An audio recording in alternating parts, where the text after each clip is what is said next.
Hello, Kinder Cubs. It's Mrs. Hines again. I wanted to read you guys a story today.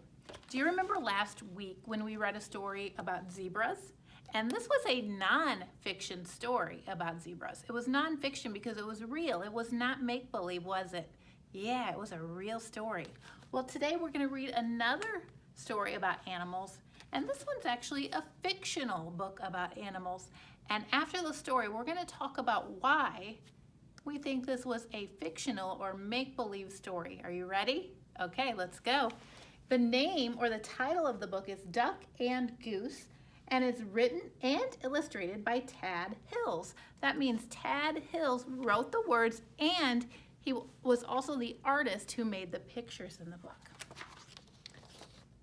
Duck and Goose. "Oh my, what is that?" Duck quacked. "That's a silly question," Goose honked. "It is a big egg, of course." "Of course it's an egg, I know that," huffed Duck. "What I mean is, where did it come from?" Goose looked skyward. He looked to the river. He looked to the fields. He thought very hard. "Who are you?" he finally asked. "I," said the duck, puffing out his feathered chest, "am the one whose egg this is. I saw it first." Goose quickly raised one webbed foot. "It's mine. I touched it first." "Hey, you should never put your dirty foot on an egg," scolded Duck.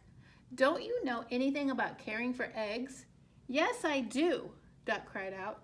Goose cried out. "Stop yelling," Duck yelled, then whispered, "Don't you know that you and your screaming are very likely disturbing the baby bird who's trying to take a snooze inside this egg?" Goose wished that Duck wasn't right. He lowered his head and whispered softly, "I'm very sorry. Go back to sleep in there."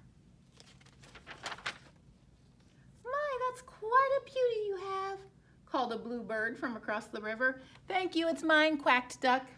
"Actually, it's mine," honked Goose. "Thank you." "So," said Duck, "what do we do now?" "We should do something," suggested Goose. "Yeah, you're right. Good thinking," agreed Duck.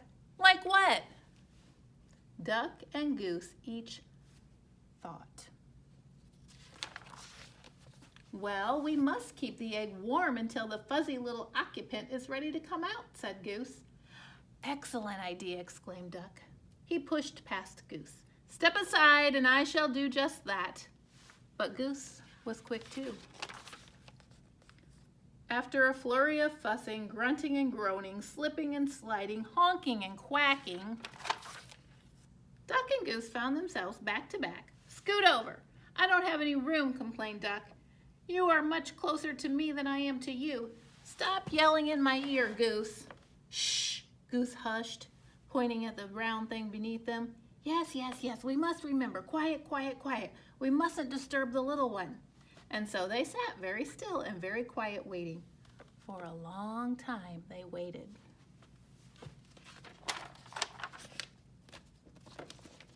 They listened to the crickets chirp and the frogs burp. "I'm going to teach this baby bird to quack like a duck," Duck boasted. "Well, I'm going to teach it to honk like a goose," Goose honked back. "I'm going to teach the baby bird to waddle," Goose added. "So am I," Duck said. They heard the pitter-patter of rain. "I'm going to teach this baby bird to swim," Duck said. "Me too," Goose said.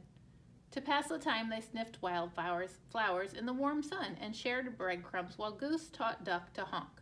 They watched the sunset in the sky, and Duck taught Goose to quack. Do you think they're becoming friends? Seems like it. They counted the stars in the night sky. "Let's teach our baby to fly," said Goose. "Good idea," said Duck. "I'm sure our baby will be a fast learner," said Duck. "If it takes after you and me, I'm sure you're right," agreed Goose. Together they waited until, "Did you feel that, Duck?" Duck nodded. "Yes, did you feel that, Goose?" Goose nodded. "It's time, it's time," Duck squawked. They feel the egg moving, guys. What do you think's gonna happen? Quietly, Duck slid down and started running in circles. "What should we do now?" he hollered. "I think we should remain calm," Goose yelled. "Excuse me," a little voice called out. Duck stopped. In all the exciting confusion, he failed to notice the bluebird kicking their egg. "Can I play too?" she asked. Play? This is no time to play, yelled Duck. This is no time for games, yelled Goose. "And what's with the kicking? I only was trying to get your attention," said the bird. "Well, you got it." "False alarm, Goose. Back to work."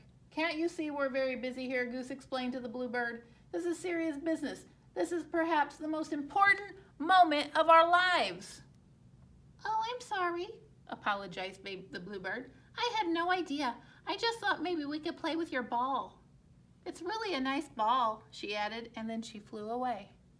What? Did she call their egg a ball?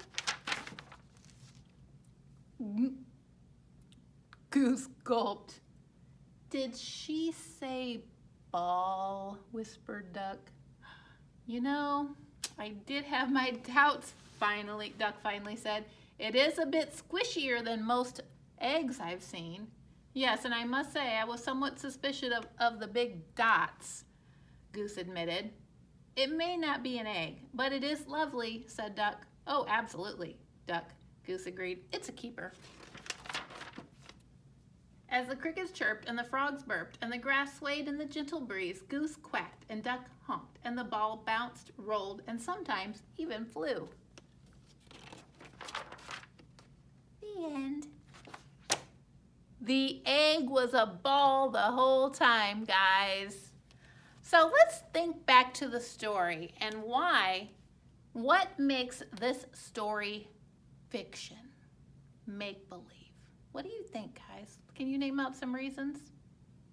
Right. The animals talk, don't they? The animals talk to each other. The duck talks, the bird talks. Now, in real life, do animals talk like this in English? No. They might make noises and sounds at each other, but they don't talk. Anything else that makes it fictional? Yeah, it's just,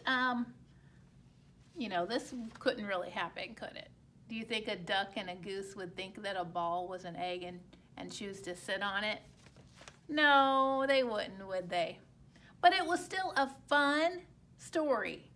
Fictional stories can be a lot of fun to read, can't they, guys? So can nonfiction stories like the book we read about zebras last week, where we learned a lot of factual information about zebras and how they live. Well, guys, I hope you had fun reading both A Zebra's World and Duck and Goose. Have fun reading, guys. Bye.